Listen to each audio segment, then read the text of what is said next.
There are many things in life that take us down, just take us really, really down. And I think one thing that gets supremely overlooked in the process of giving birth to a beautiful, beautiful new baby is the risk of postpartum depression in women. So if you've experienced it, you already know what we're discussing. But if you haven't, just picture not knowing who you are. Like, you think you know depression, but picture being hospitalized for over 24 hours and medicated right after you just had one of the most joyful experiences of your life. Picture that it could last 3 to 6 months, and that's only if it's reported to a health professional. What if you have no idea what the signs are of postpartum depression, even if the doctors told you?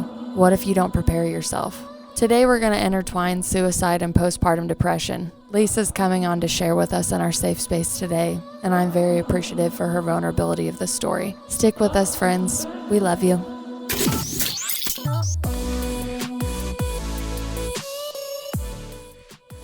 Hey friends, joining us today is Lisa Jarrard. It is an old friend of mine from back in the day. We've both moved away. She lives in Kansas City now and I'm in Wichita, but we have been reminiscing for the past hour on so many different things and perspectives that we honestly never thought that we would get the chance to talk about, right? So you've come on to talk to us today about suicide loss, your own suicide ideation, and then one very big overlooked thing that we would like to intertwine today, which is postpartum depression, anxiety attacks, and definitely how we are helping these people in the middle of a crisis. So your story is riveting, first of all. Thank you so much for bringing it here, showing it to us, and then feeling comfortable enough to talk to me about it because, again, the things that we're about to get into, you already made me tear up. Oh, well, thank you for having me. I'm really happy to be here to be able to share this. I think it's wonderful that you've made this resource, so thank you for that. I really appreciate that. I want us all to feel safe enough to, learn and be ourselves, so I appreciate you saying that. Where do you want to start, Lisa? We have so much. Thank you again, but are we going to start with Sarah? Yeah. So I'm actually going to start by sharing somebody else's story, Sarah's story. And it's kind of where everything started for me. But when I was in high school back in Pennsylvania, a family friend, she was more like a cousin to me. We grew up together, and she... Her mom was my grandmother's best friend. So even though we weren't really cousins, I always kind of grew up thinking she was one or just kind of felt like one. And she was somebody that I really looked up to.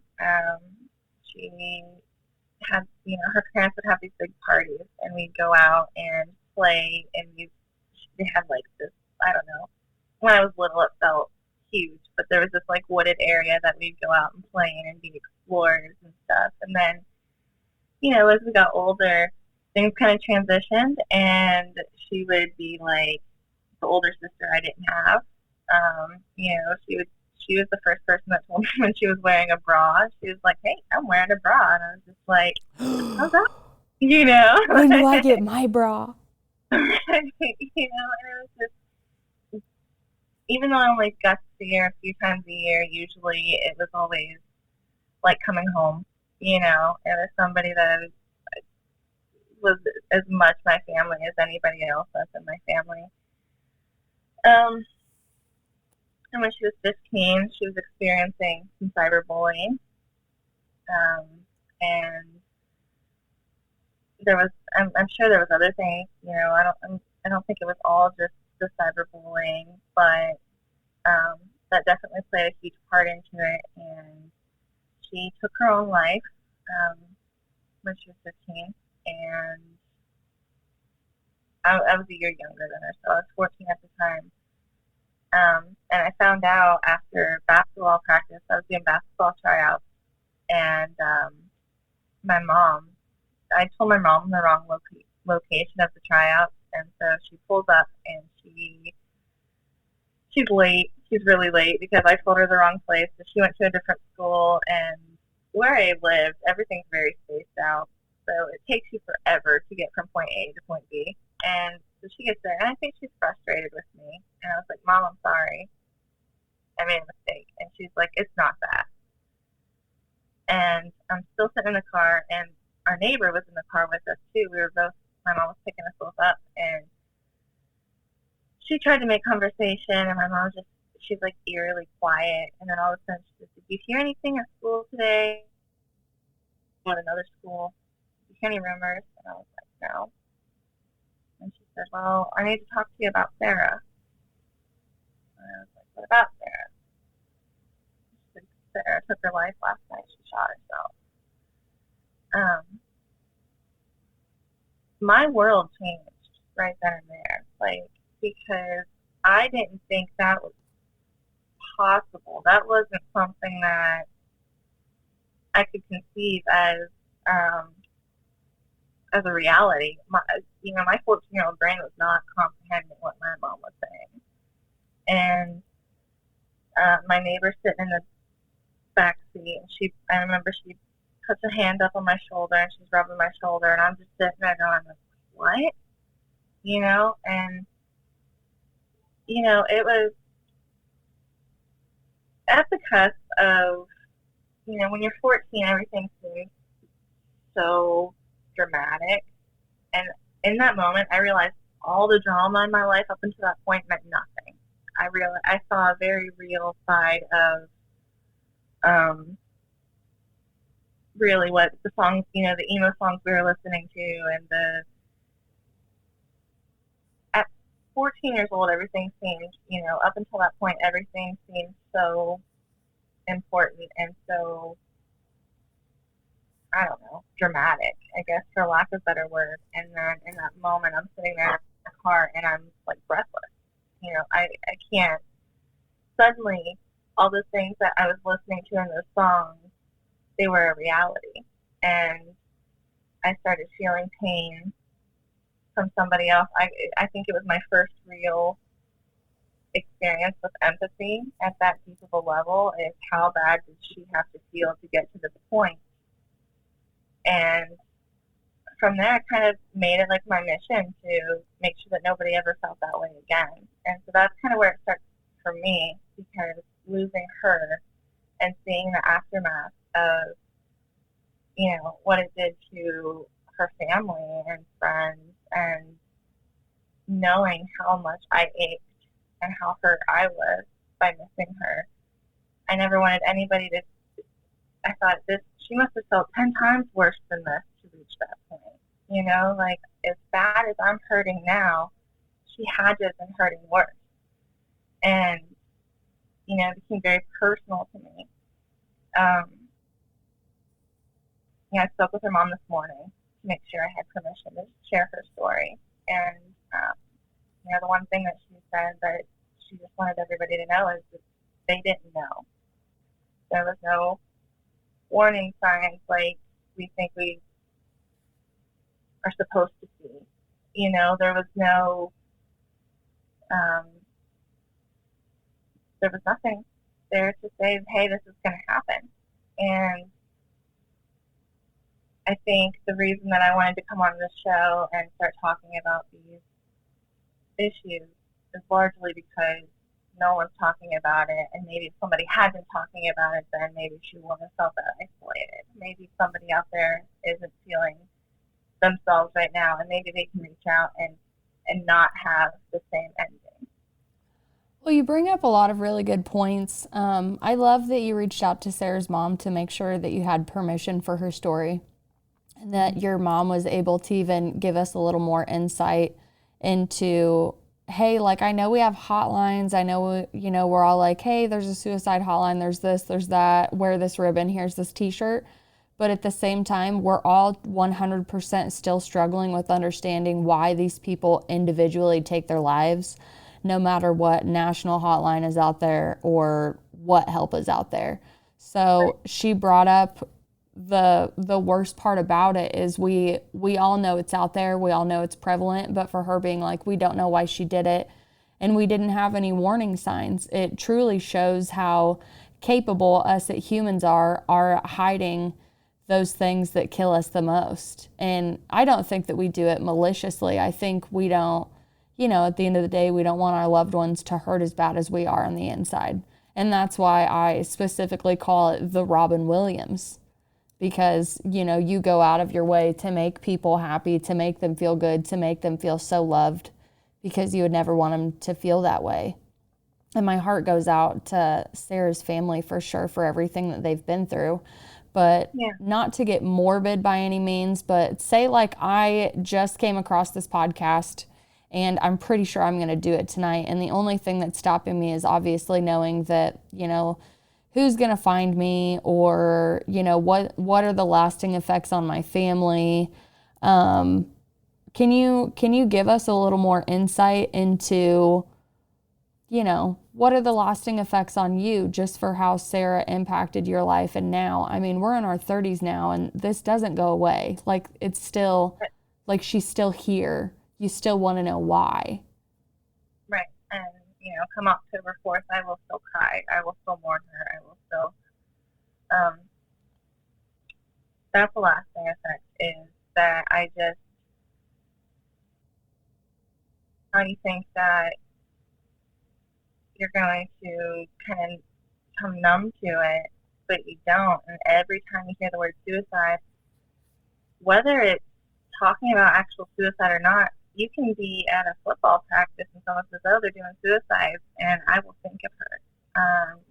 You can be,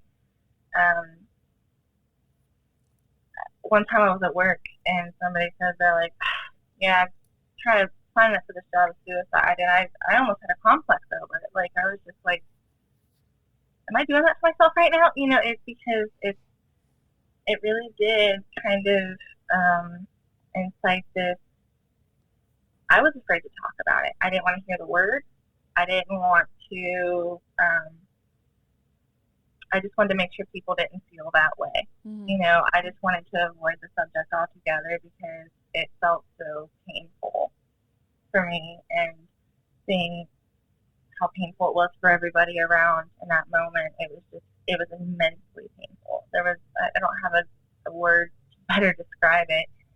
And you carry that, and the littlest things remind you of it constantly. So I would say that's the lasting effect.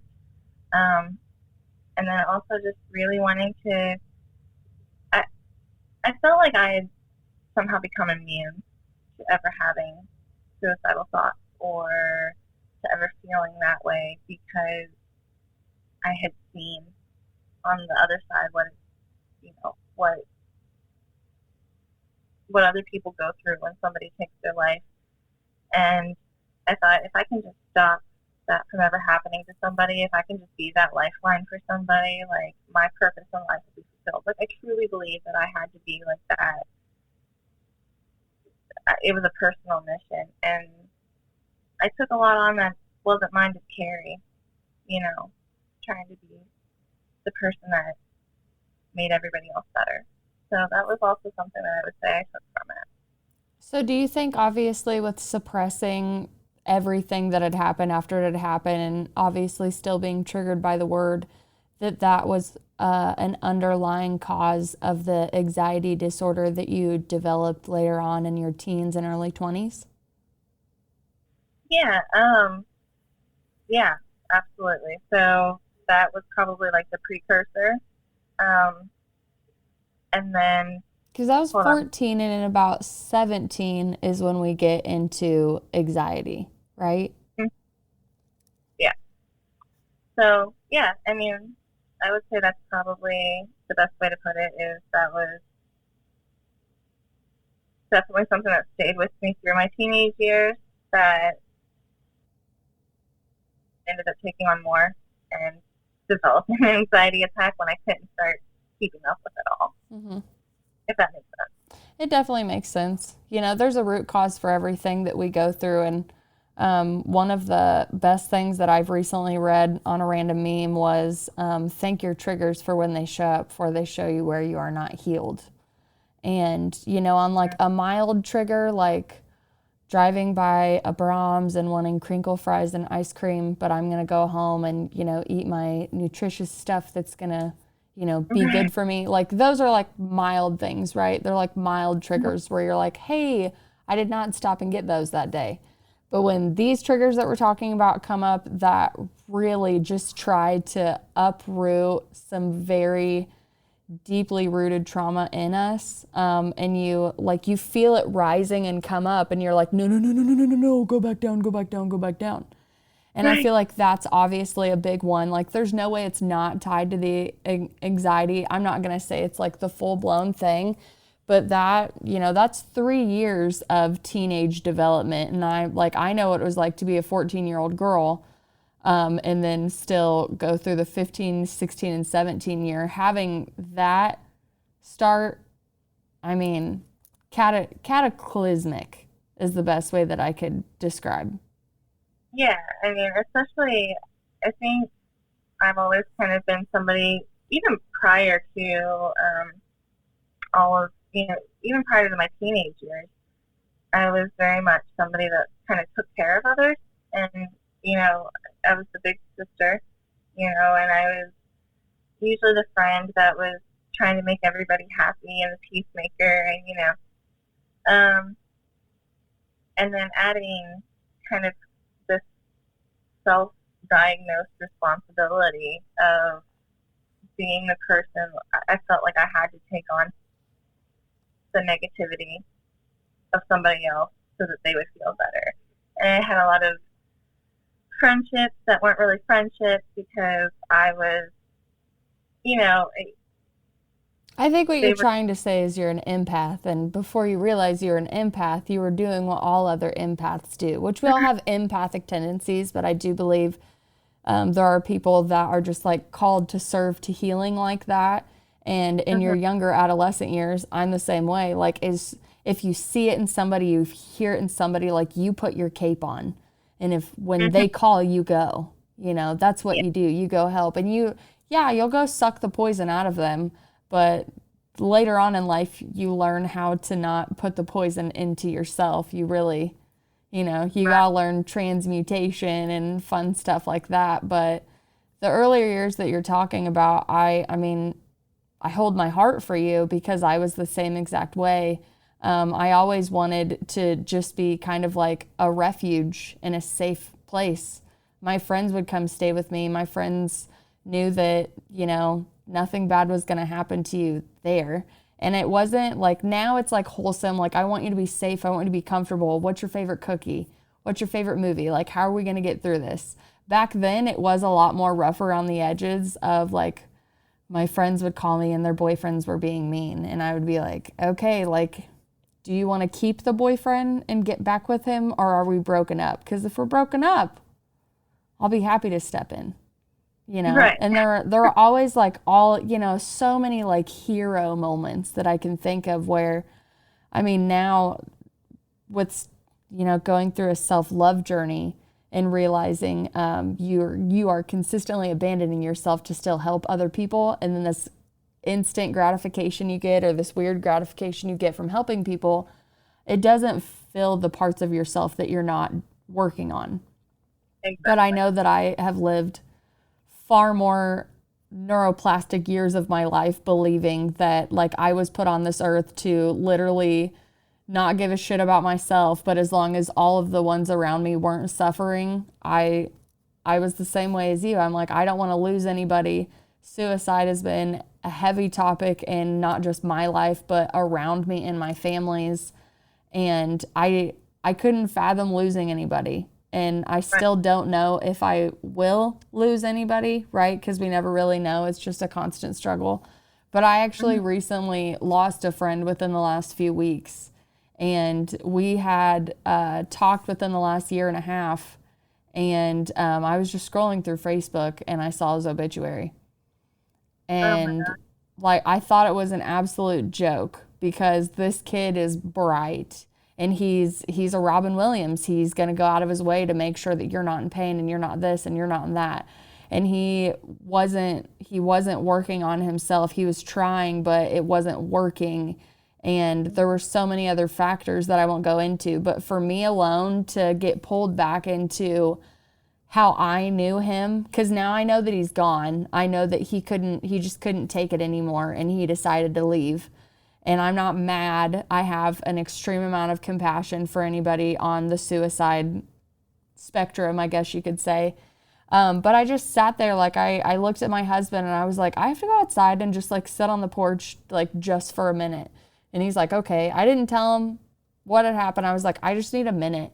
And I went outside, I'm staring at the trees, I'm staring up, I'm listening to the birds sing, the wind's coming through, all this stuff. And I'm just like, I can't believe he's gone. And not that he's like gone, but I can't believe he's gone that way, because he was strong when I knew him. He talked me out of dark thoughts. He talked me out of bad times.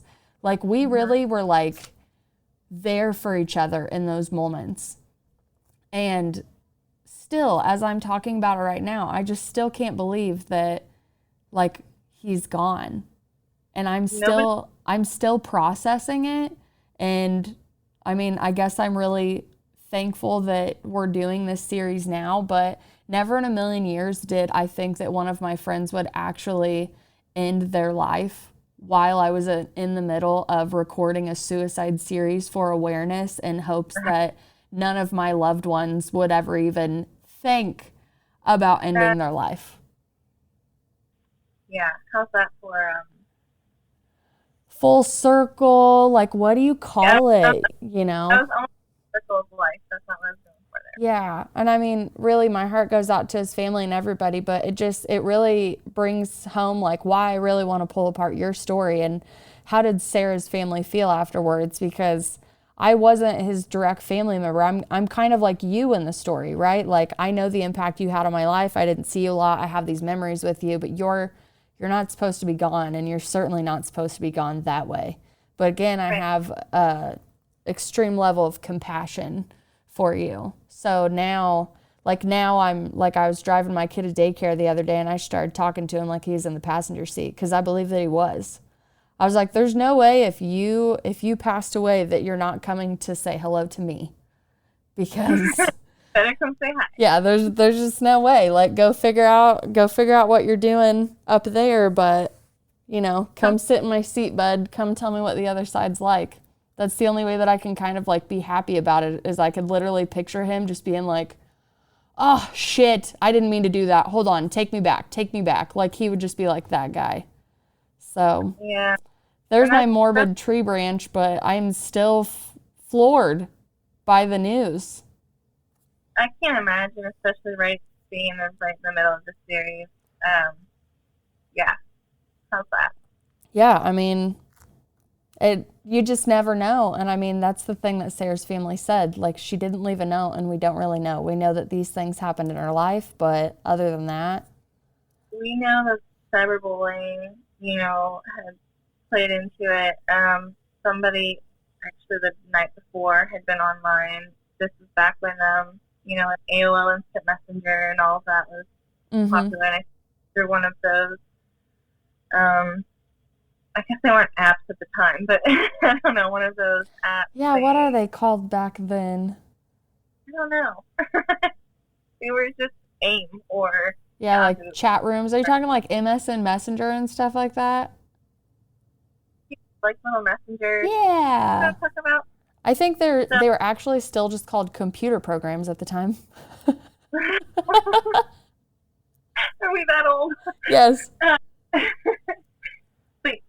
they were, chatting back and forth on the computer, and one of the girls had like egged her on, you won't do it, and I think that also leaves this kind of,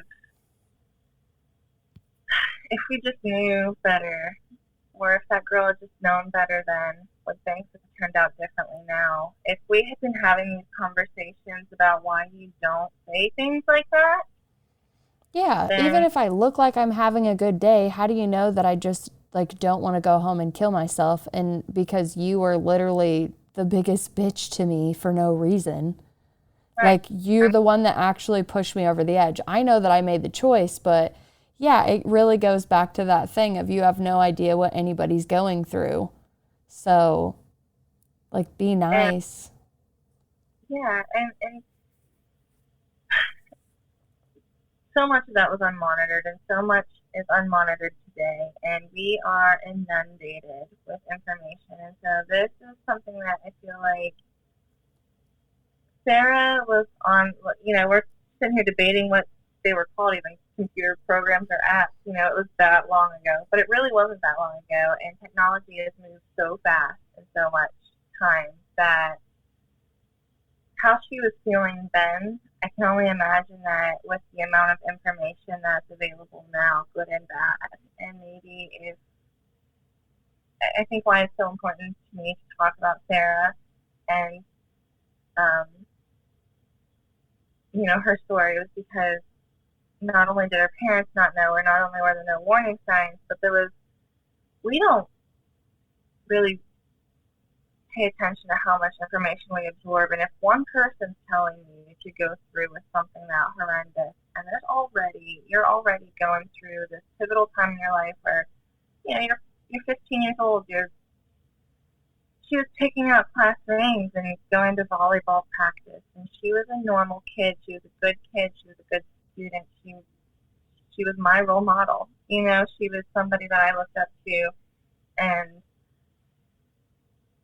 for her to have been able to reach that point to me was unthinkable. But now that looking back as an adult and being like, well, nobody was talking about, we were at the cusp of getting a lot of information all at once, and yet nobody was talking about what that does to mental health either. And so I really think it's important to have these conversations because it's more prevalent than we realize. Just like your friend, it's hard to tell. Well, to roll you into the next thing that we're getting ready to talk about, when both of us knew that we were going to do this interview, we obviously had the thought of when's the last time I saw you in person, and like, who was I the last time I saw you, right? So I pulled up my little Lisa file in my head, and I thought about the first time I met you in high school when you transferred to our school, and just how like I had known you in the time that I had known you while you were there. And I remember thinking how nice you were, how sweet you always were, and I couldn't believe how nice you were always able to be constantly, with how many, like,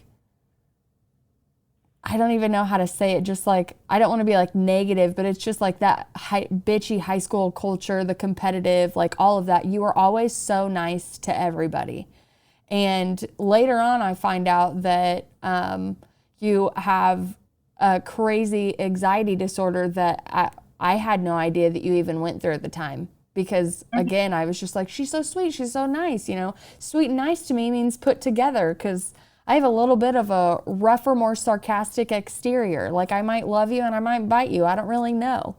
But you, on the other hand, like, you had this underlying condition. And I mean, let's be honest, mental health wasn't a big thing when we were in high school. It's 100% a new slogan of mental health awareness. Talking about suicide made people uncomfortable. Talking about death made people uncomfortable. Talking about even people that were medicated for depression, like they'd have to go to the nurse's office. They were 100% like stigmatized for having any bad thoughts if they had to be medicated or anything. And I mean, that's just what I remember. If anybody else has a different take, please write in. But mental health awareness is 100% like Gen Z new age, in my opinion.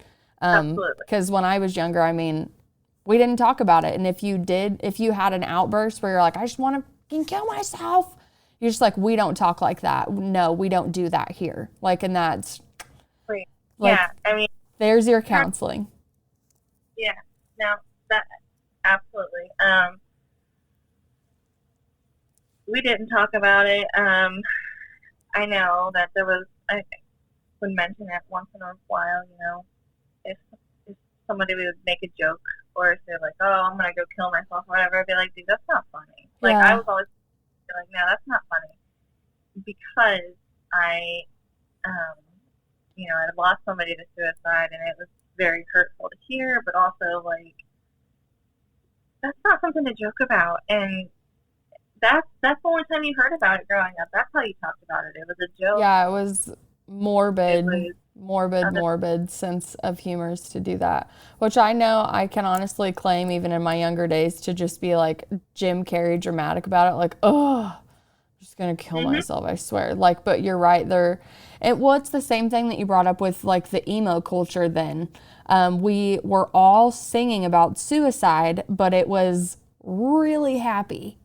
Or like I brought up the My Chemical Romance music video where just like this big exaggerated funeral basically. And I mean, again, influential to your hormonal times. Like I remember I was like, oh, that's my funeral. You know, just having like those really like sad moments when you're just like, oh, maybe today's the day. Like what's going on with me? Like why am I literally having conversations with myself about like you said, suicide ideation. So when the anxiety kicked in, like when did your supposed ideation happen before the postpartum? Because when we get into the postpartum, we know that obviously the thought of suicide is there just from just wanting to give up on your present circumstances alone. But the 17-year-old anxiety, you met your husband when you were about 20. So did you have ideations between then? No, like I said, at that point, I really still thought I was immune. I really thought that because I had lived through losing somebody, at that point in my life, I'd been to a couple, I don't know, probably 3 or 4 funerals, and 2 or 3 of them at that point had been to suicide loss. You know, I've lost several people or known several people. And so it really was just kind of like, even though I was having anxiety and I was like, oh my God, my world's crumbling down, I never was like, I need to end it all. Or I'm not cut out for this or anything like that. That never happened. That didn't happen until much later in life. So later in life, as in, let's see, we meet our husband when we're 20.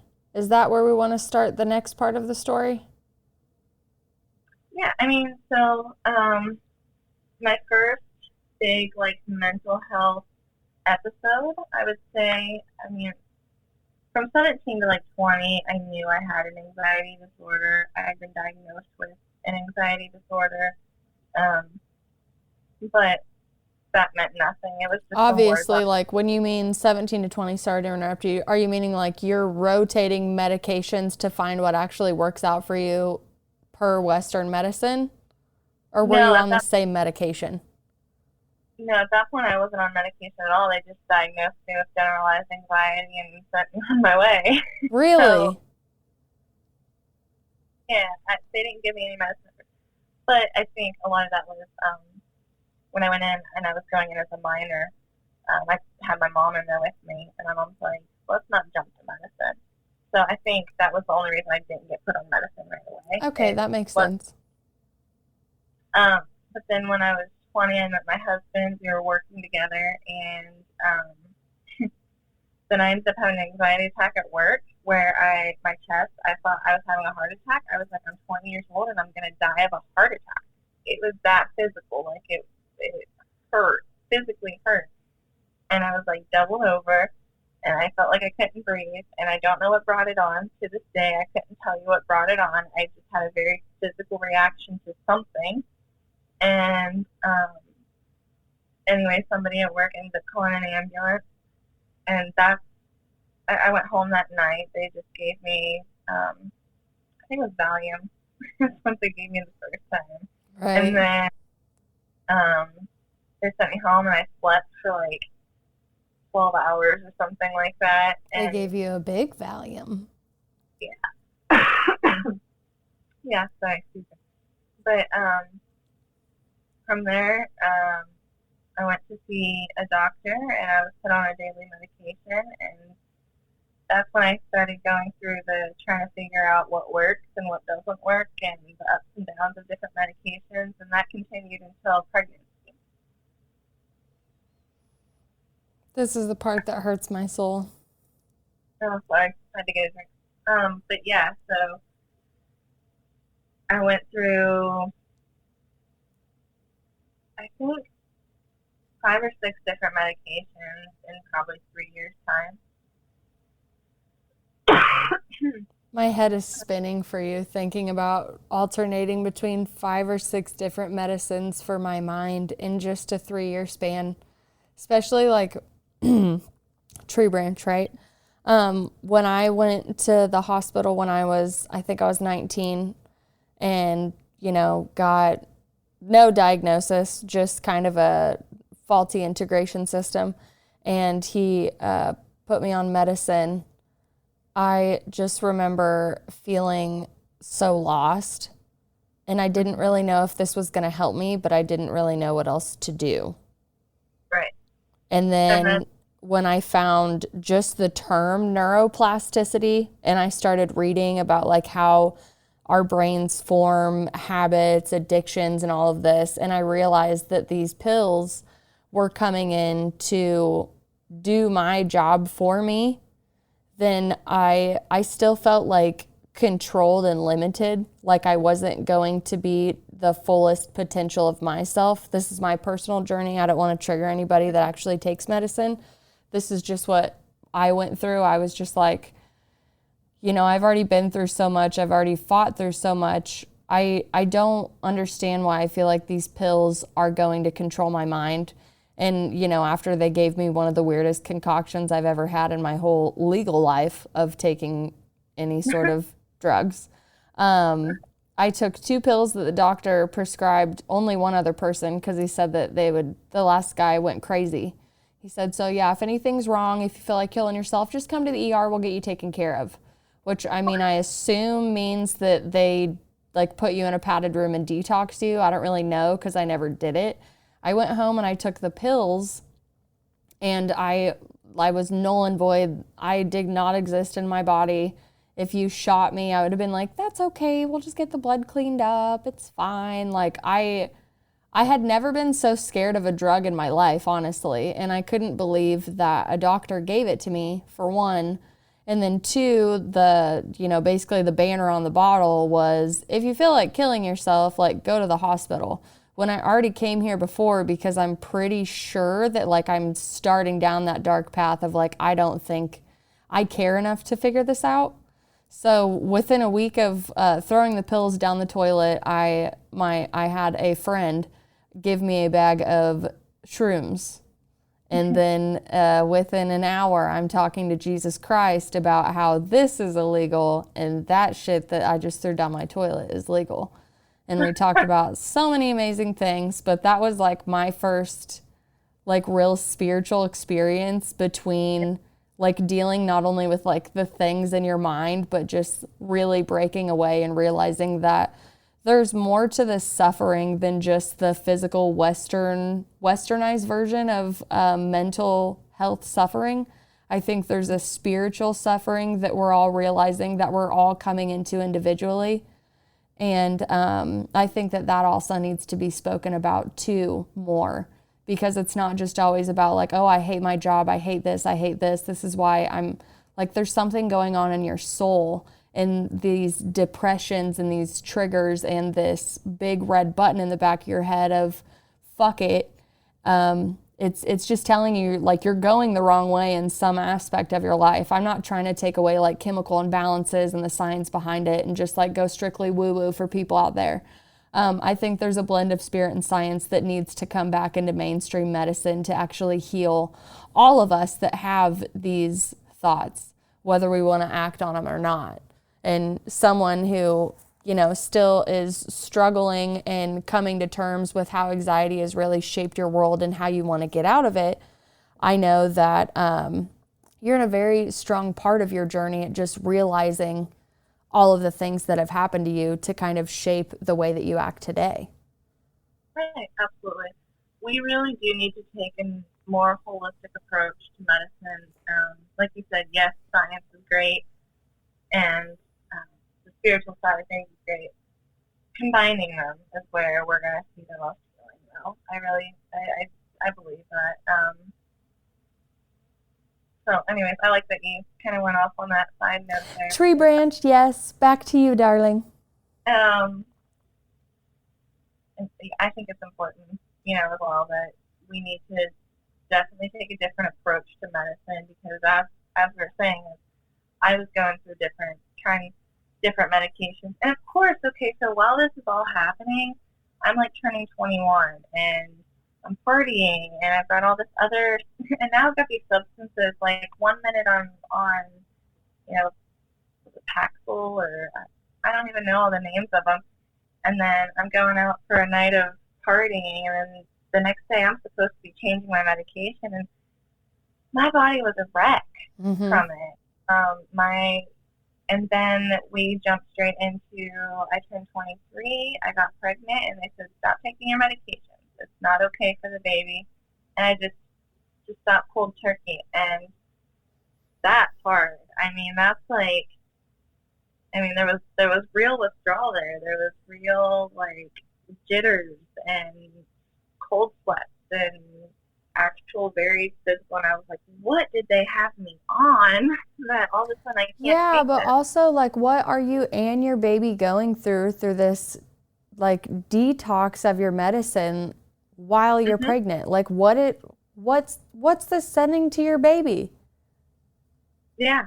That's the only thing I think of when you tell me this story. I'm like, they took you off medicine cold turkey when you're pregnant and didn't give any form of relief. No. I don't get it. There was no follow-up on it. It was like, hey, you're going to have an appointment at whatever it was, 8 weeks or 10 weeks. I don't remember. But when I called them, they're like, okay, we'll stop taking that medicine. We'll see you in a few weeks. Just kind of waving at you. Bye. Yeah. And this was what? This was about 10 years ago, did you say? Yeah. So my son will be turning 9 here shortly. So that, including the pregnancy, I would say about 10 years. I always just like to place things in time when people tell stories. Because obviously in 2022, like, I don't think that actually happens anymore, but I don't know. But 10 years ago, I can see them not having, like, enough research guidelines or anything. They just know pregnant women don't take the medicine and they stop. So then I always, before we, like, get people on, like, some pitchforks or anything, we're like, keep in mind, this story is 10 years old. So. Yeah, please. And I'm sure it's much better now. Yeah, we have to hope it's much better than cold turkeying a pregnant woman off of antidepressants. Yeah, so that was not fun. And then, but the rest of my pregnancy with my son was pretty uneventful. He came into the world, and I jumped right into motherhood. And looking back now, I can say that I had postpartum depression with my first child, as well as my second, which we'll get into that later. But it wasn't like I never felt any kind of negativity towards my baby. I never felt any kind of, again, the suicide ideation didn't really come up for me yet at that point. It was more just kind of like not taking care of myself. Like, I wasn't showering daily or, every 2 days or whatever. I wasn't brushing my teeth daily. I wasn't taking care of myself physically. And to say that now, I'm just like, God. That's so gross, right? Like, just to judge yourself hardcore. I'm like sitting there thinking, like, first of all, like, props to my husband, because, like, he dealt with, like, that, the whole mess. But props to myself, too, because I didn't realize I was going through it then, and I got through it, That's very true. That's something that's very important. Yes, that was almost 10 years ago, and nobody was really talking about, I knew postpartum depression was a thing, but I didn't know what that really meant and what that really looked like, so I couldn't recognize it in myself. My husband couldn't really recognize it because it wasn't talked about then. I think we have gotten better about talking about it, but I think the one reference I have on, like, postpartum depression and baby blues, if you want to tie them in, even though they're obviously different, but, Like Oprah tied them in together with like a Cindy Crawford episode, I think it was. She came out and was like, I had the baby blues, which that one is when you literally like, you're so depressed you can't take care of your kid. Yours was you were obviously still adjusting to mommyhood and then still having integration issues along with hormonal imbalances. That's the only reference I have growing up for postpartum depression. I remember getting a checkup after the doctor, or like after having the baby, and it just felt like kind of a checklist of how do you feel, 1 to 10 scale, 1 to 10 scale, like if I had postpartum, I didn't understand how they were actually going to find out for me, was how I felt going into it. And I thought that I 100% was going to get it, so I prepared myself for it. Not like, I'm going to talk myself through this and educate myself so much. I was like, nope, we're going down in the trenches, bud. Like right when she comes out, the next 3 to 6 months of your life, like look out for this, look out for this. And, you know, just like I even had to have a talk with myself and be like, you have to be honest with your doctors about how you're mentally feeling. You can't go in and be like, oh no, everything's fine. Like new motherhood's great. I totally know what I'm doing and I'm acclimating properly. And oh yes, the 7 layers of my stomach that you cut open and then sewed me together like a fucking warrior. Yeah, doing great with that too.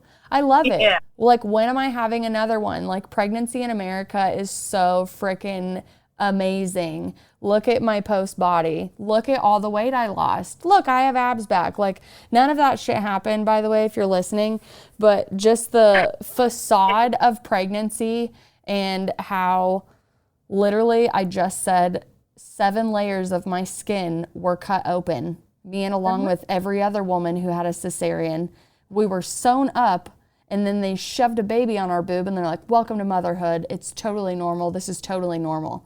And we are the only mammal that can be cut that deep and survive. And everybody still doesn't treat us like superheroes every day. Isn't that insane that, like, so both of mine were C-section babies. And so. Congratulations, sis. I'm right there with you.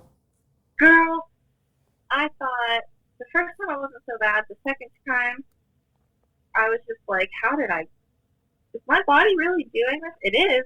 Clearly doing this, but it is I don't know. Well, with my first I didn't think I was gonna have a C-section. It was an emergency C-section and I was completely unconscious for it, so I don't have any kind of, I didn't really have that benchmark of what to expect when I went into my second C-section, because last time I just woke up and had a baby on me, you know, they just handed me a baby when I woke up.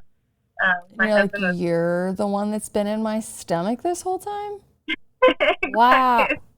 Okay, that's pretty gnarly because I was awake for my C-section, but I can't imagine just like waking up and they're like, here's your kid. My husband was standing there with them. He's holding him and he's like, I woke up and I'm looking around and like I'm still very numb all over, you know, trying to gather my wits about me. And he's like, Lisa, he's over here, and I just started crying because I was like, oh, thank God he's alive. Because when they sent me back, I didn't know what was happening. I just knew that they were putting me under and cutting me open, and you know, I just cried, and you know, tears of relief, and then of course joy that I'm finally meeting this, you know, tiny little baby that I've been carrying in me. But it was a really, I don't know if it's luck or what, but it was a really easy recovery the first time. Or so I thought, I guess, compared to what I was expecting it to be. Second time, it was a whole different ballgame. Yeah, so let's get into Ember, because this story is the one that needs to be reassessed for future patients, I would say. Yeah. So, and this is really where everything's changed for me as a person. I know it's hard to not get fidgety when you're about to say these things. Yeah. But my pregnancy with Ember was very complicated I had a pulmonary embolism, which is a blood clot in your lung. And then a month later, I had a TIA, which is transient ischemic stroke, or it's transient ischemic activity or something like that. It's a mini stroke. And, I was giving myself shots in the stomach twice a day, 2 shots twice a day.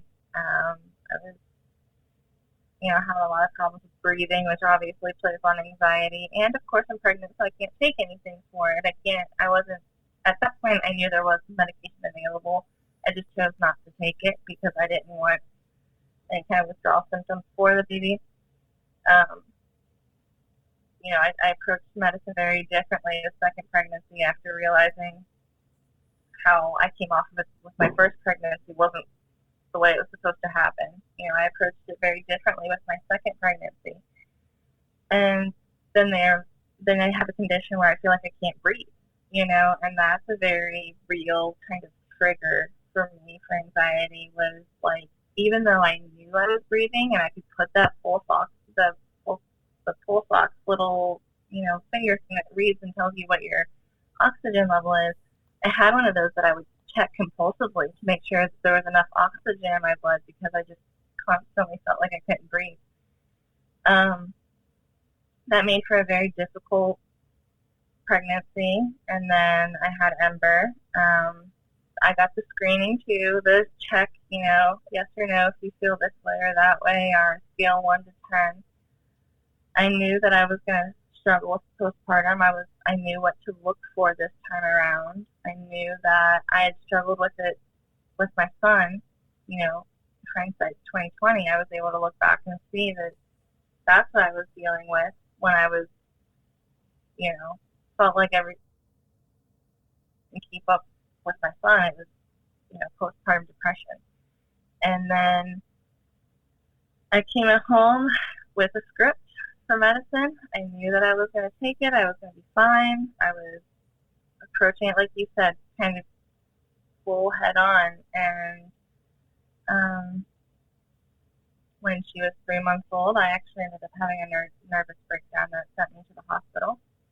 And that's where the suicidal thoughts and the suicidal ideation really come into play for me. So it was actually more recently than anything.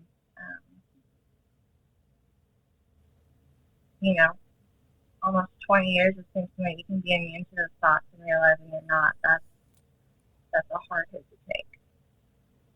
I think we are all truly like one big life event or tragedy away from doing and being things that we never thought that we would do or be or even act or feel. I know that sounds really barbaric just to like say it with no context, but there's people that have suddenly lost loved ones, like their husband or their wife. We all know that going through COVID. We all know someone that we lost like that. But they're a completely different person. Their whole reality, everything, was warped. And I think when you sit on a certain fence, like, I don't think there's anything wrong with feeling like you have an immunity to not wanting to kill yourself. Like, I think that's a good thing. My favorite part about what you're discussing with us now is, hey, for over 20 years, I thought I was immune to this. And I have these things kind of like in the undertow of my life that keep popping up as anxiety, is this is popping up, this is popping up. And then, finally one day everything comes to a head and you have this nervous breakdown. And then the thought comes back, right? It's like some ghostly character. It's like, aha, I've come. Are you ready? Are you ready to dance, my love? And then you're right. Like, we shall dance, my friend. And it's nothing but circles and spiraling. Yeah. Mm-hmm. Yeah. So for me, that's exactly what it was. It's just, like I said, I really did feel like there was something about me that made me immune to ever having those feelings, to suddenly It was something silly. My husband and I ended up getting into an argument. I was exhausted. I'm postpartum. I breastfeed. And then I stopped breastfeeding about 6 months, or not 6 months, 6 weeks. And I carried a lot of guilt for that still. So I was already feeling the postpartum issues of like feeling like I was failing. You know, this is second baby. I wasn't able to breastfeed this time around. Now, am I giving my first child enough love? Am I giving enough attention to both kids equally with this newborn baby? And I was very, very fortunate that my husband was able to take, the first 6 weeks off of work. And so I had that cushion of time that was very helpful for me. I'll try not to get on a tangent about maternity care. Right. That's a whole episode on its own. I know not everybody has that option, but if you're somebody listening right now and you're either pregnant or recently had a baby and you're feeling like you're completely alone and you're like, you got 6 weeks with your husband at home, I know I'm one of the fortunate ones because I know that is not the norm in this country. So my heart goes out to anybody that has to go through postpartum without a partner right off the bat. Like, that is just insanity, and we push that on mothers way too much. So that's all I'll say about that. Outside of that 6-week mark when he went back to work, I really started, even though I was taking the medication and I was like, I know what to look for, I still kind of felt like, okay, I can handle this. I know what I'm supposed to be doing. I just got to get through this to the next day. Just take it one day at a time, one step at a time. And then, of course, the baby wasn't sleeping well, and I was exhausted, and my body I still have hormones crashing, and I'm now on a medication that I thought was going to be helpful, but probably wasn't all that helpful at the time. Yeah, it feels like you're taking uppers and downers at the same time with your hormones crashing and then this anxiety medicine going in you. That's what it is. I mean, 1 minute you're crying, 1 minute you're laughing, and now this medicine's supposed to be leveling it out, but really it's just numbing surface stuff, and all that's bubbling up underneath. So that stuff hasn't gone away. So anyways, I'm exhausted at this point, and my husband said that, he was going to have to work late the next day, and I was like, no, I can't do this by myself any longer. Like, you can't work late, you have to come home. And he's like, I can't, I'm going to have to work a few hours later, something to that extent, and I just lost it. I mean, and when I say I lost it, I was bawling. I started pulling at my hair, literally pulling my hair out. At one point, I got up and went to the bedroom and was laying over the bed, but it was such a hopelessness at that moment where I said, what's happened to me? I've lost everything. I've lost control of everything in my life. I can't even feed my child properly. I'm holding on all this guilt about how I can't give enough. Maybe I'm not giving enough love to both of my children, and I need to give more, but I felt so depleted in that moment that there's nothing more here for me to give. I've got nothing. I'm maxed out, and honestly, maybe I'm not cut out for this. And that's where I would say that the whole, when we talk about suicide ideation, looking back on it now, that's where I was feeling. Those were the thoughts I was having. Was I felt like maybe the world just really was better off at this point because I wasn't able to keep up. I wasn't able to give anymore. And I've always been a giver. We talked about how that was my purpose. That's what I took it very personal to make sure that everybody else around me was happy. And postpartum played into it, but all of that, one person can only take so much, and that was my kind of, I don't know, I don't want to say rock bottom, because I think everybody can probably find, if you ask for it, you can fall deeper. So we're not gonna accept that energy. Yeah, we're not gonna label that. So But in that moment of helplessness,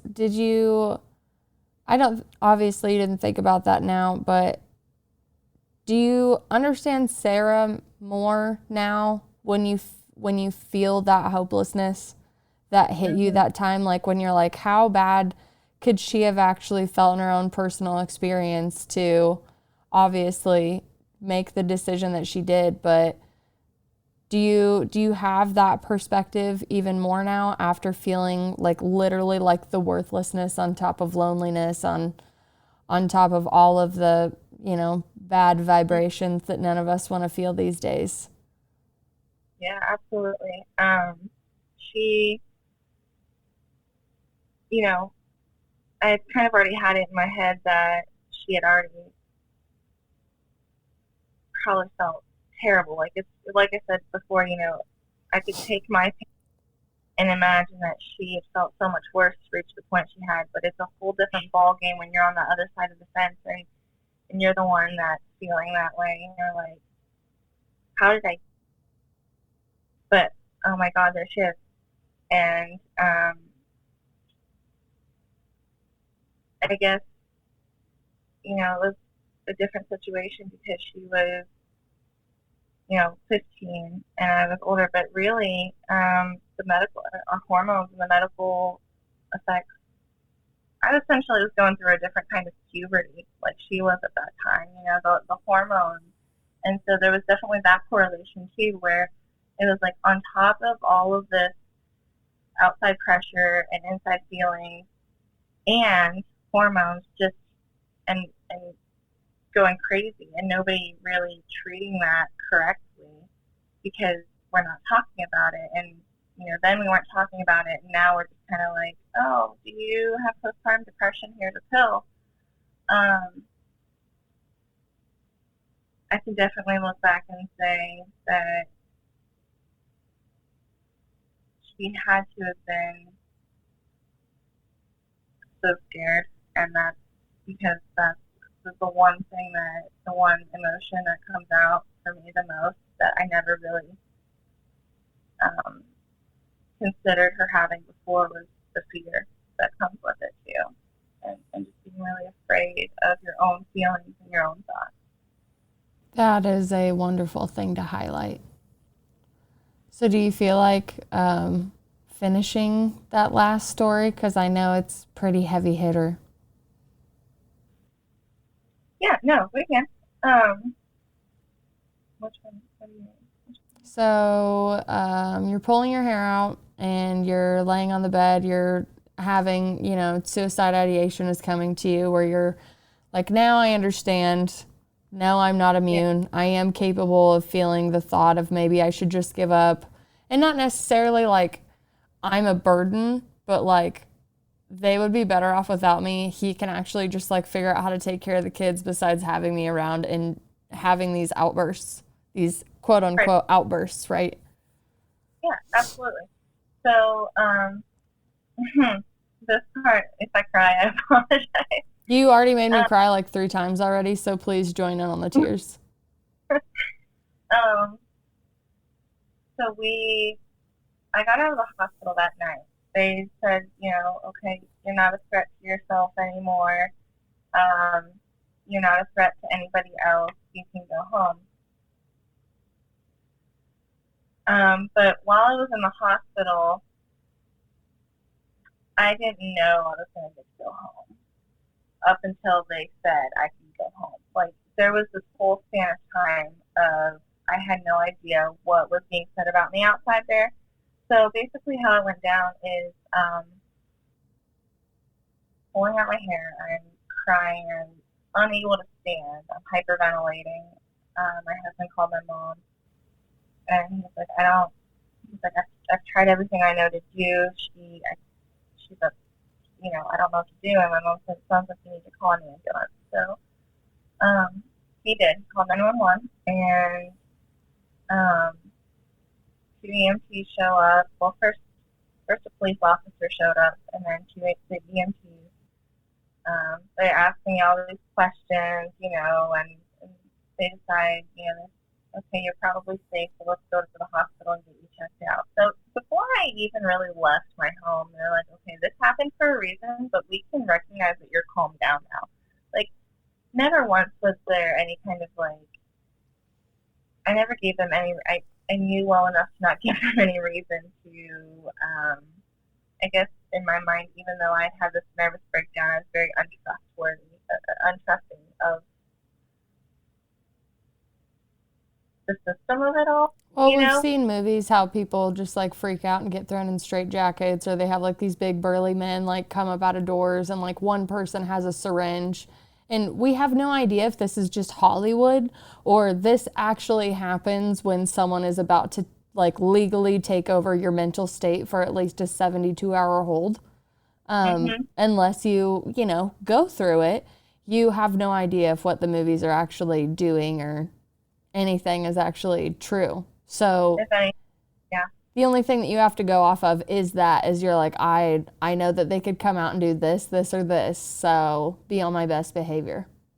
Right. I was like, I had no idea what's going on. I went down, we lived in a second-story apartment at the time, and, you know, they kind of like held my elbow to make sure I didn't fall down the stairs, and I was just like, why are you touching me? Like, I can walk on my own. You know what I mean? It was just like this whole, like, what do you think I'm going to do in this stairwell right now? But then also, the EMTs, you know, the lady, she was the kindest one. She kind of gave me, she's like, you know, I know this isn't your fault. This is just hormones. And I was like, that doesn't really make me feel better, but thank you. Right. At least you're trying. Yeah, like, appreciate it. But then when you get to the hospital, they put me in this, like, little side room. It was a small room. And they brought in a security guard, a male security guard, a female nurse, and then both the EMTs. And they had me stripped down completely naked in front of all of them. And they were kind of, like, surrounding me doing it because they were, I guess, looking for weapons as I was undressing. You know, I didn't get patted down naked, but all but. I mean, it was bend around, twist. I was being treated like I just committed a crime of some sort. And you're a mom who is having a postpartum episode after a undiagnosed nervous breakdown, after pulling out her hair and not feeling it because you have so much adrenaline running from your body. Then you go to a facility that's supposed to help you, and they strip you down naked, per their protocol, might I add, and guidelines to check you for weapons, in your postpartum body that you're obviously quivering in. Were there any, besides the EMT that's like, it's your hormones, which is super great. It's like someone telling you you're on your period. Thank you for the fucking reminder, right? But where's the empathy and compassion in this situation? Like, are they, here's the place where you get help. We treat you like criminals, even though you have no idea what's going on with your mind. There was none of that. It was, you know, they had their job to do, and I was just boxes to check off. And I was just, you know, she literally, as I took each thing off, one of the nurses would, like, write a description of what that thing was, and, like, my phone, and I had my phone on me. I can't remember. I think I had my purse with me. I think my husband handed me my purse before I left. I'm pretty sure I did. And so anyways, they're, like, basically just making sure that they're checking all their boxes to make sure I didn't, like, accuse them of stealing something. Or, you know, they went through my purse and they're like, she has her phone, she has her wallet, she has this, she has that.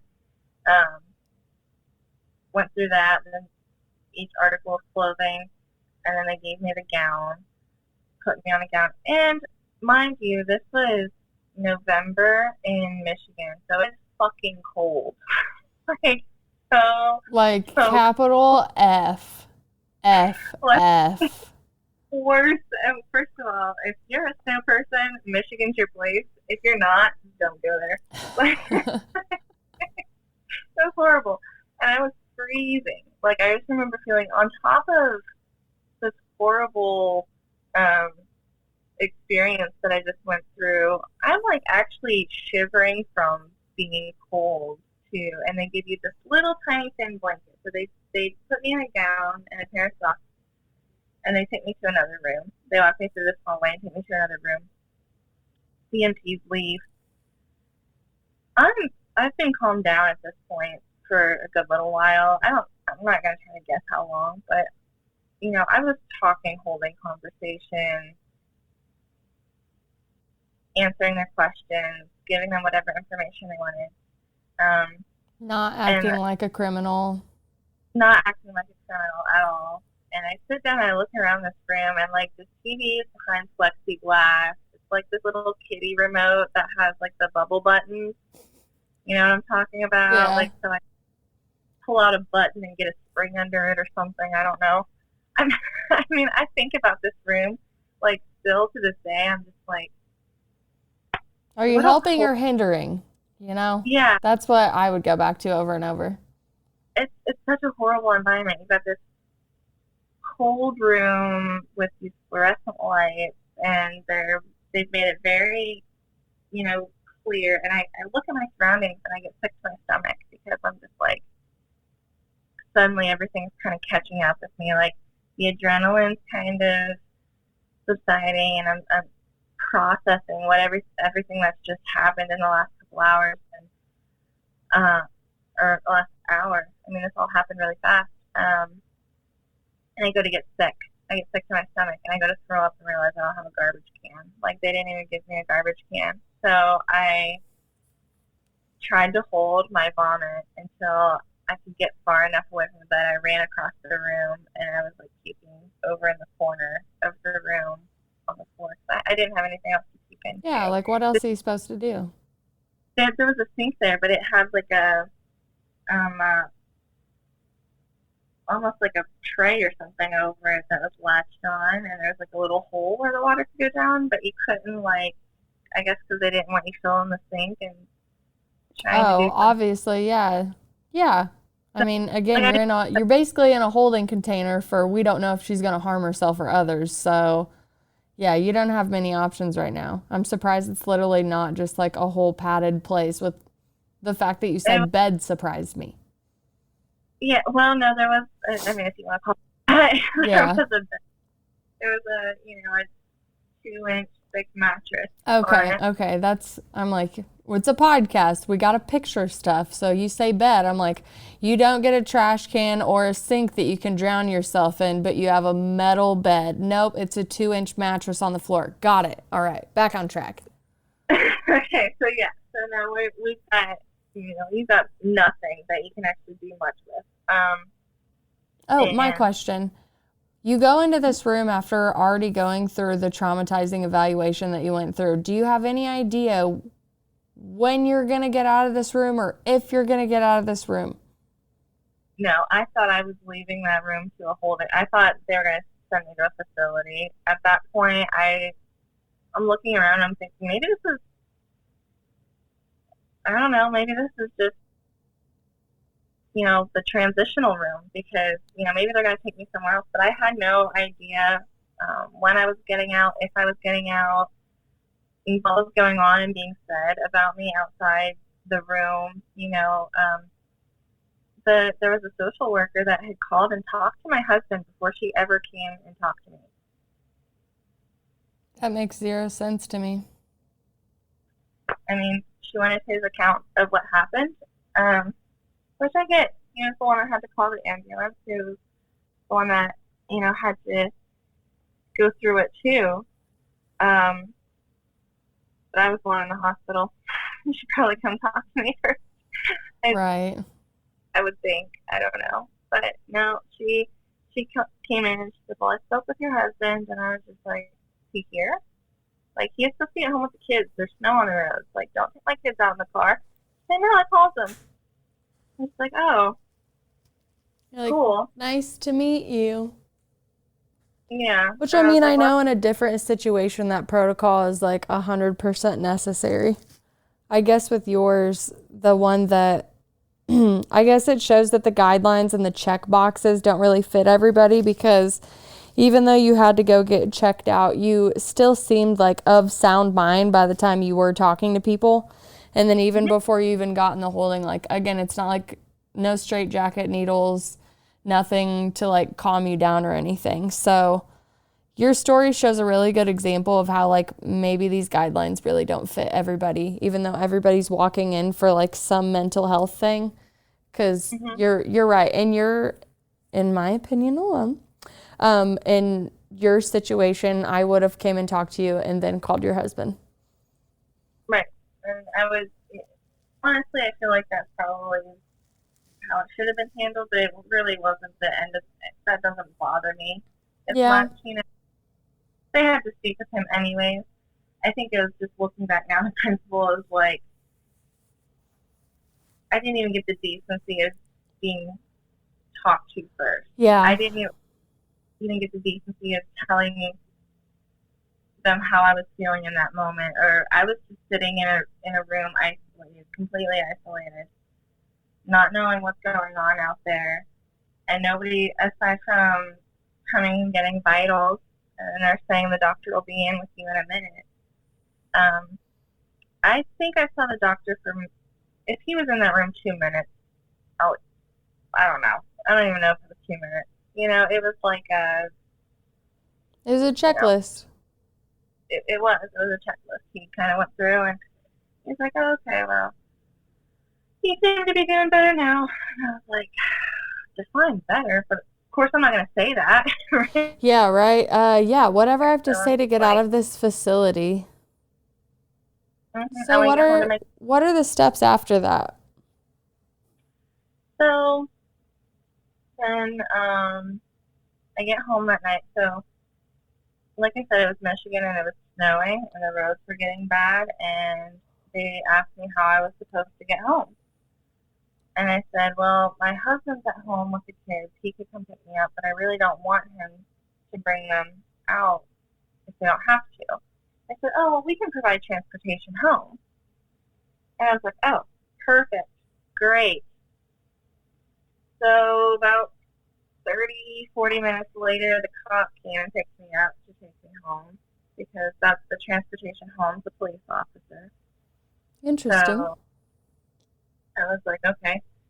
And you sit in the back of the car, which I did not know this at the time, but some of these police cars now, I haven't spent a lot of time in one before, so I not knowledgeable on the back of police cars, eh?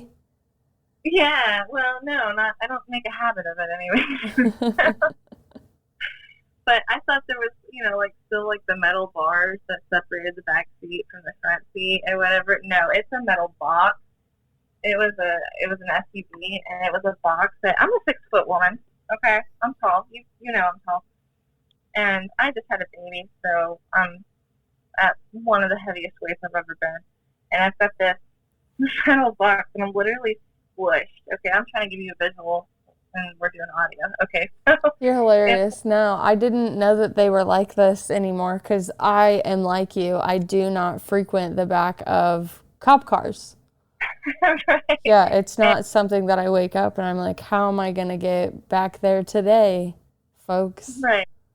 And no, it was actually a metal box, and then there was a cutout where I could talk to the officer in the front seat, because he had to ask me about directions to my house. He's like, oh, is it up there? Because we actually lived up the road from a Buddhist temple. So he's like, very weird. He's like, is it over by the Buddhist temple? You're like, yes. Nope. But other than that, he didn't say anything to me. It was very, all right, let's get you home. And I'm sitting in a metal box. Now, I'm not handcuffed or anything. I'm not a criminal, but I sure felt like it. Right. I mean, anybody would in that situation. I go home, and it's late, so I'm kind of going over the events with my husband, talking to him about it or whatever. And he said, by the way, the officer that was here said that CPS was going to come over tomorrow. And I was like, freely. And because I had a nervous breakdown and kids were here, I had to be deemed fit by the state through CDS, that I wasn't going to be a danger, or that we had an action plan if something ever happened again, or, another set of checklists. So anyways, my husband told me, they're probably going to stop by at some point tomorrow. And he said, the officer said that they would call first, though. So the next morning I get up, I'm feeding Ember, still trying to gather my wits. I mean, I know we're going through this because, for time sensitivity, but I can't stress enough how scary and how hopeless at points through this episode. I don't really want to call it an episode, but during this experience, this crisis, how isolated I felt, how lonely and scared and just completely stripped of any kind of hope. It was a short period of time, but it was long enough to scare me and have some very dark thoughts and go down a very dark path. And even though I was of sound mind at this point, I'm still healing from that. I'm still processing that trauma, because it's not something you don't feel that kind of fear or that kind of pain and just forget about it in a day or two. That's not something that just goes away. And I'm still trying to wrap my head around everything that's happened, and now there's a knock on my door, and I've got a CPS person outside my door, and they want to speak with my son, check out my daughter, and talk to my husband. And he was really nice, don't get me wrong, but it was the same thing. And meanwhile, I'm trying to process everything that's going on. And he's asking me questions like, what are you going to do if it happens again? Well, hopefully it doesn't happen again. Let's just go with that. I don't know. Outside of obviously like their checklist, when you and your husband sit down, you're like, how do we move forward now that we know that this is a possibility in our lives? Like for you, I know that we've talked off the record about what you're doing now to help yourself and move forward, but also give yourself a lot of grace for where you are in your journey and understanding that, you're in that cocoon phase, right? Like you really are in some deep introspective parts of your shadow work, I guess is the right way to say it.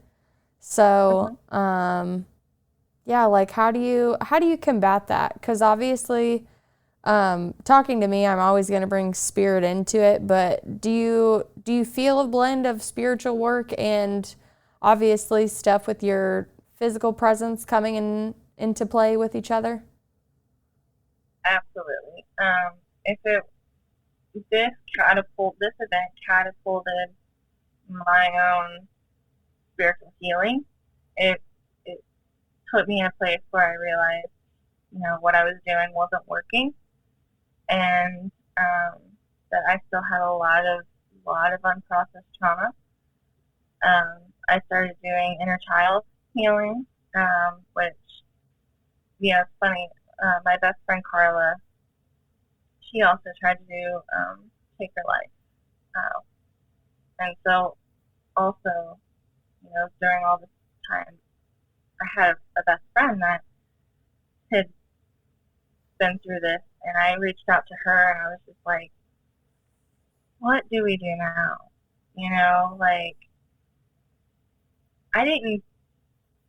I thought I got it then, but I get it now, and how do I move on? And then also with my husband, she was like, you really need to have your husband in on it. You need to be honest with him about it. She was the one that was like, she's already kind of been through the other side, and she's already,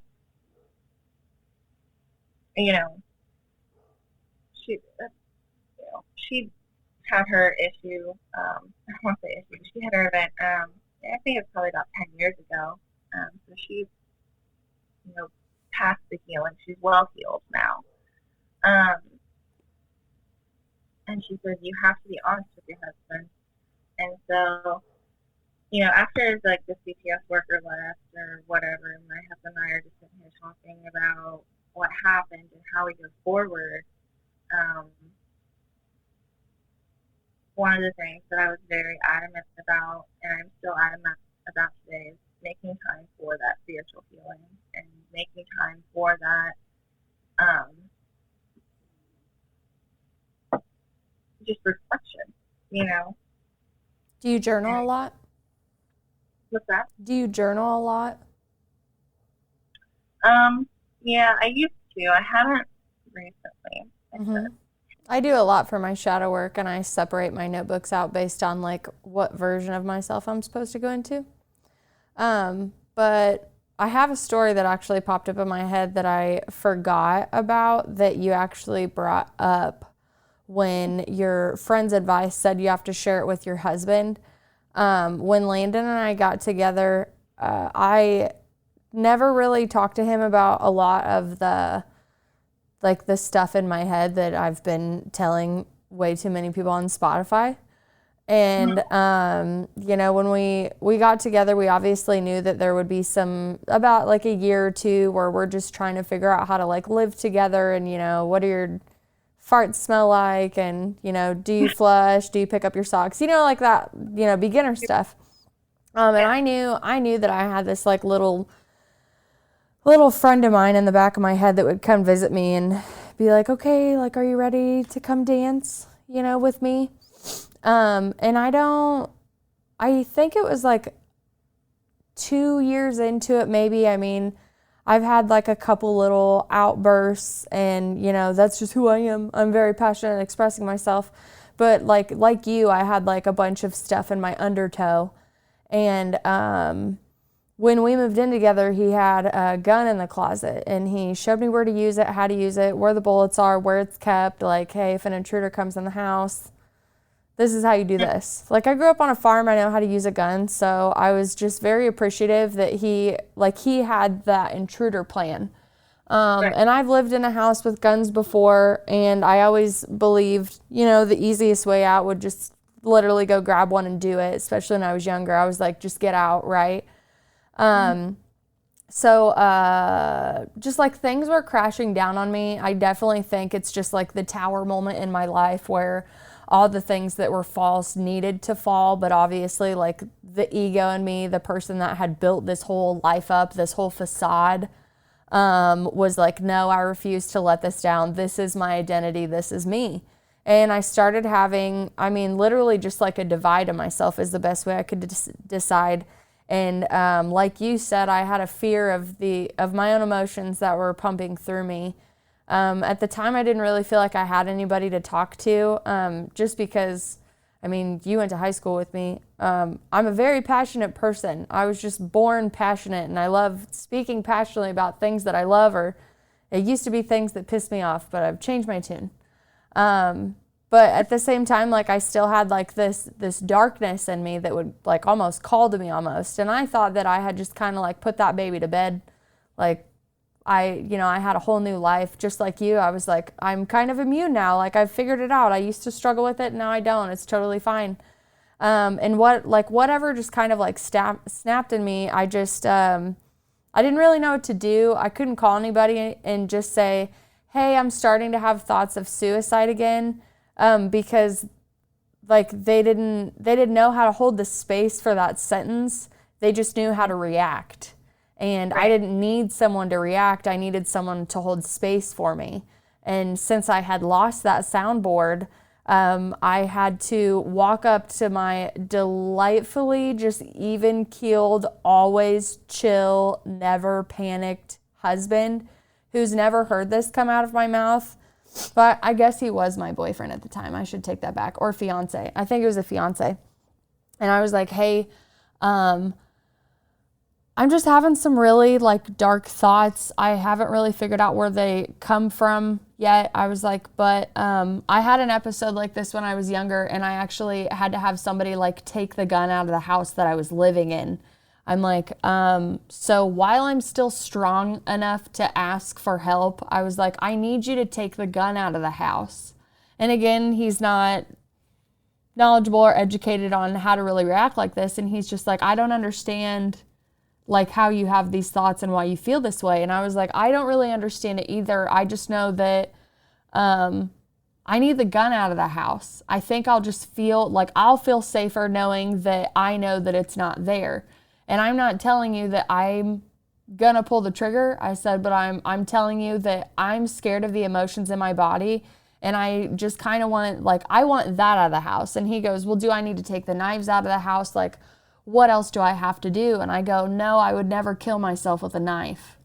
And he goes, but you would kill yourself with a gun. And I said, but I would kill myself with a handgun. And he was just like, okay. And again, like, I knew that I wasn't going to do it. I was just very fearful of the thoughts in my head. And this was me protecting myself from the self that I didn't have a relationship with at the time. I have a supremely close relationship with my shadow self now. It's like she's like an avatar in my head, and she's like dressed up. So like I know like when it comes in, either like egotistically or even like depressively, or like the ideation comes back, so to speak. And I've worked for over 4 years at this relationship to not only be able to talk about suicide so openly, but also just understand my own journey. Like, the idea of this series came up is because I had an episode, and I hadn't had an episode. I hate to call them an episode, right? Like, I had a moment. I had a calling, right? I think obviously with direct experience, you can get much bigger compassion. And a few weeks ago, to get through it fast, the energy was just super heavy on me, and I couldn't separate myself from anything that was coming in. Hi, friends. And I remember just like sitting down. Yoga and meditation is definitely my medication. But I just remember like sitting down and like breathing and just like really connecting with myself and being like, where is this coming from? I know I don't want to die. I know I don't want to die. Why do I feel like dying? Why do I feel like dying? And I journaled and I wrote it out. And it was literally probably the worst that I had felt in so many years. And I felt like it was just like there was a bunch of stuff getting ready to come up in my life. And I feel like that was, those were the thunderclouds that were coming towards me. And I was like watching. So I reached out to another one of my friends from high school, and we were talking about how one of our mutual friends recently attempted it and survived. And obviously no one's going to talk about it. And I'm just like, how do we talk about this? And he's like, dude, you have a podcast. He's like, do a suicide series. And he had requested that months ago, and I was still building the templates for all the shows. And then when this new one came on, I was just like, oh my God, like I really have to do it. I really have to do a suicide series. And I'm not speaking from a pedestal, right? I'm not speaking from a healed perspective of someone who can like guide you through a whole light of, hey, if you feel like killing yourself, don't worry, there's a way out. Like, I don't get to speak from that. I get to speak from, I see you, I am you, I am you, I hear you. Even though we have completely different experiences, we're both still having the same thought about not waking up tomorrow. And for me, I don't mind being my own little test rabbit now and like going down my own little rabbit hole. But for those that are just beginning on trying to understand their shadow side, that's my caution to you, is you're going into your shadow side. You're going into a part of yourself that you've suppressed for years. So it's not going to feel good when it comes up. And, if you do shadow work on a Tuesday, you might not feel it till Friday, which kind of sucks. Because you're like, you don't pick your healing, right? Like, I'm going to sit down and journal for 2 hours, then I'm going to feel better, and I'm going to put this away. You can't compartmentalize your healing once it comes out and once you're purging. It doesn't work that way. It really doesn't work that way. But there's my little, fun little tree branch episode of how I'm like, hey, it comes in so many different ways. I know the most successful human beings in the world, and I have held their hand while they're like, what is the point? You know? And that, I think it's really important. We kind of touched on a couple things here that, first of all, I would just like to applaud your husband, now husband, then fiance or whatever, for taking that initiative. I've not to that extent, I had, a gun, and I told my husband to lock it up, and he kept the keys, just so I didn't have access, he just kept the keys. And then when I did take the key back, I locked some of my other stuff up in that safe, and so I was like, I feel good enough now that I can go into that safe and get my jewelry box, or whatever. But that's so important. I posted a meme the other day on Facebook. You can't control the people around you, but you can control the people around you. I love that one. And yeah, that is, whether you have felt suicide ideation at any level, whether you've been suicidal, whether you've just had a bad day, it is so important on who you surround yourself with and who your support system is. And I'm going to say that I know it's not always easy. You see things especially on the internet, you're like, find your tribe. And you and I come from the same place, but we're living in very different cities than where we grew up. You don't always have a tribe ready-made right there for you to just pick up when you need help, So I do recognize that, but just having one person that you can safely say, hey, I'm having these thoughts, and that can make the world a difference. Once you acknowledge that, because I'm not going to sit here and say that I haven't had suicide ideation since then. I have. I mean, when I went to reschedule, we'd recently lost our dog, and she lived a long, happy life,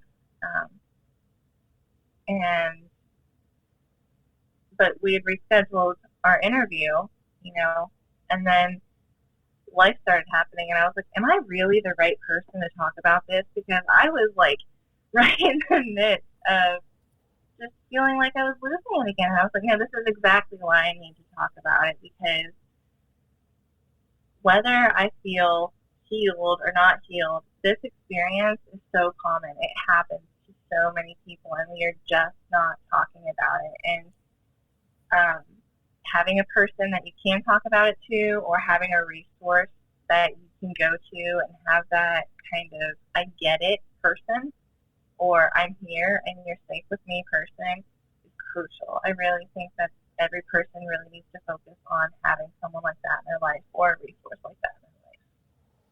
I 100% agree. I was reading statistics today, and it said one person kills themselves every 11 minutes.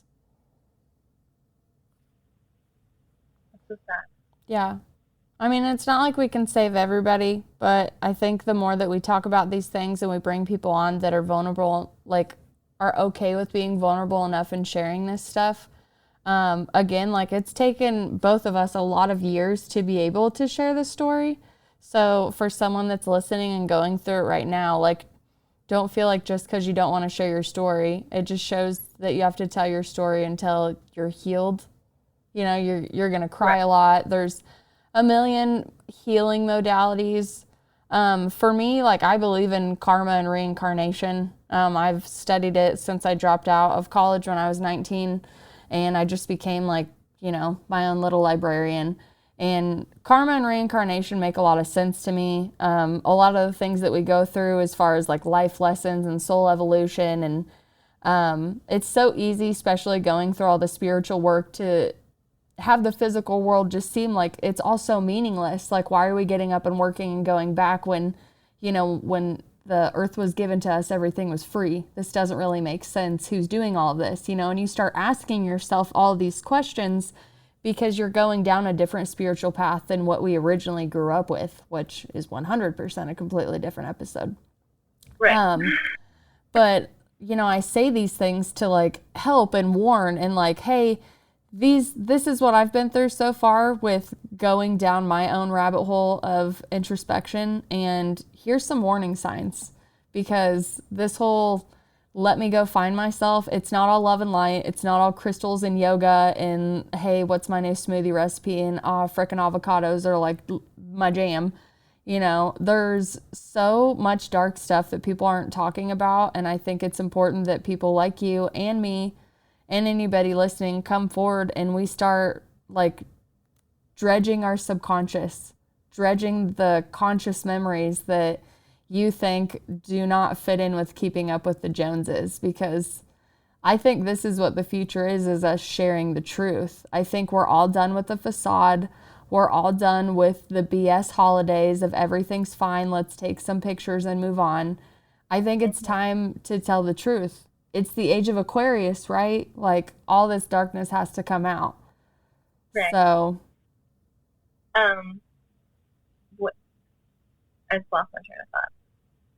Good. I just lost my train of thought. No, it's great. I was honestly just getting ready to thank you so much for telling us everything that you have. Like I said, you made me tear up multiple times, even when I was prepared for the story, just because as a woman, my heart goes out to you. We haven't been safe in a long time, us speaking for women.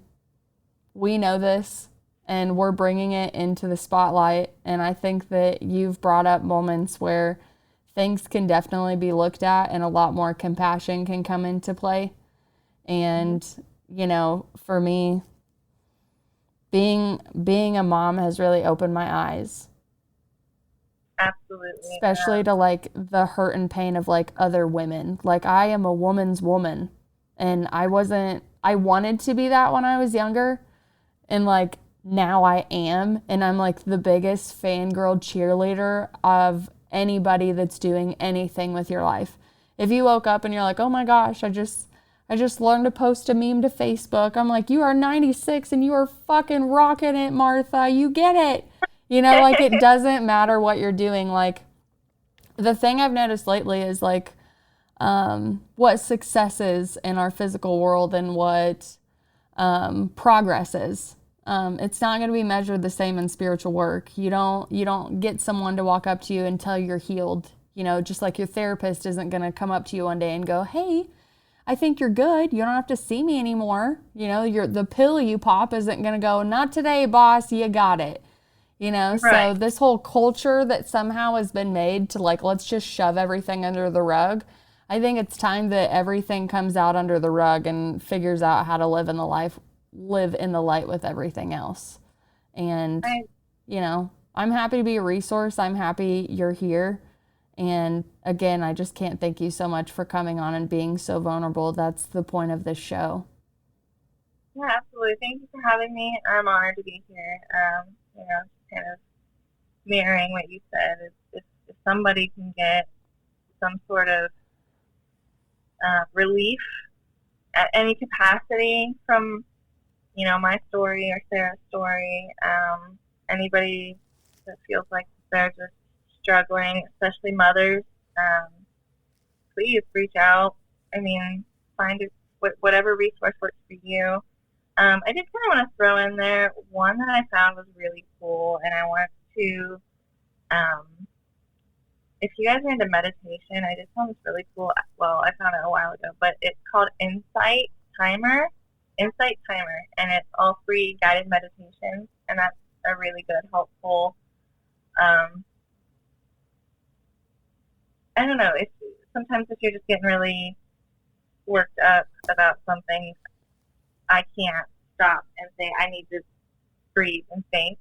And so I use guided meditations, and I found that one. And I just think sharing, like you said, it's the age of information, sharing what works and what doesn't work for us too is also a way of saying, hey, these are your options. If you're going through this, there's other options. And like you said, there's different modes, also different tools, and just different, don't feel like that you don't have any options. because there are. Do you think years ago, if they would have given you anxiety medication with also like a guided meditation app, that you could have saved yourself from the compounding of your diagnosis coming out to play in your nervous breakdown? I wish that there was more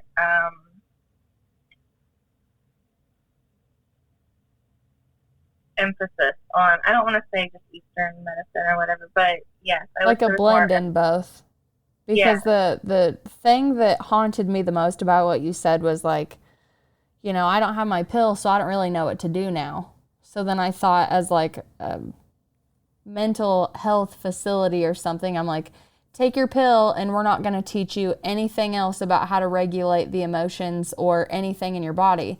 And me, it's right. 100% breath work, like meditation breath work, just 6 seconds in, 6 seconds out, will really connect the heart and the brain. A lot of things happen where you kind of get, what is it, like cognitive dissonance almost, and then like your critical thinking is completely just like somebody just hacksawed it. Mm-hmm. So I love that you wrap the episode up with like, hey, this is the app that I recommend, because that's the only thing I thought when you were just like, I don't have a pill to regulate me, and I have no idea what I'm actually supposed to do with my body. So you getting in tune with your body and like those guided meditations, I mean, if you have to be medicated, you have to be medicated. I think that's just your path. I'm not saying, you can't do it without it. But the fact that you have both, I mean, I think that the future is Western and Eastern blending in, holistic, psilocybin, microdosing, like whatever, all of this comes into play. I just think we need facilitators and, even doctors to really get on the same page that we all want to help each other, and we all learn in different ways.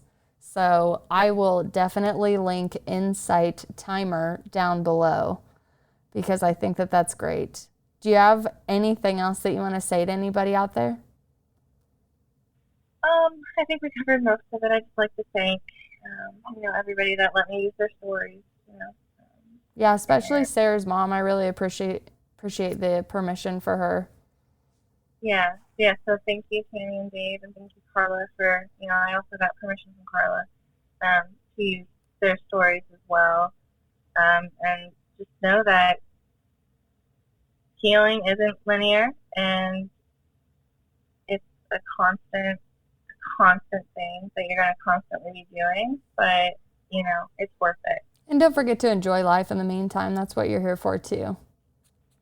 Yeah. Stop, smell the roses. When the wind touches your face, feel like it's Mother Earth coming to just wrap you up.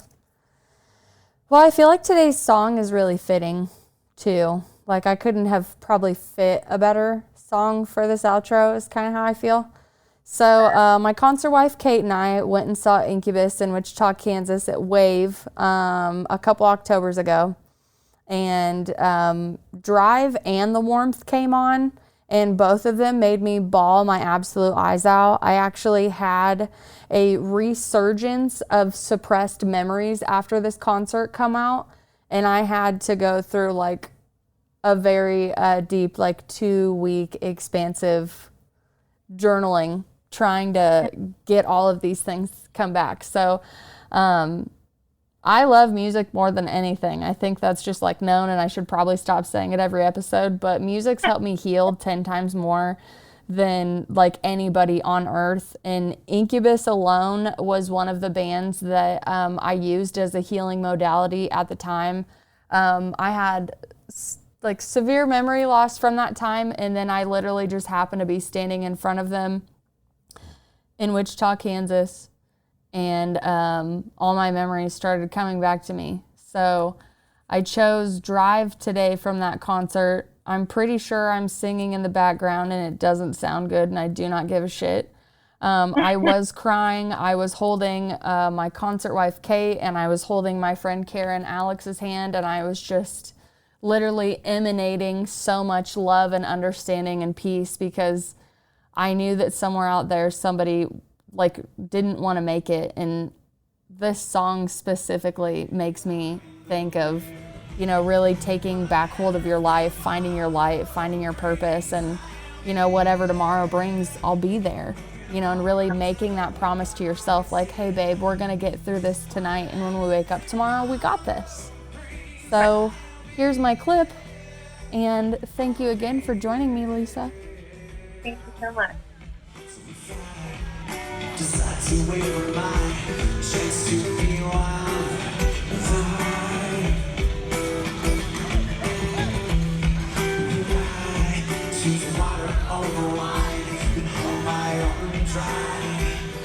This is the Hoosier Media Network, your home for podcasting.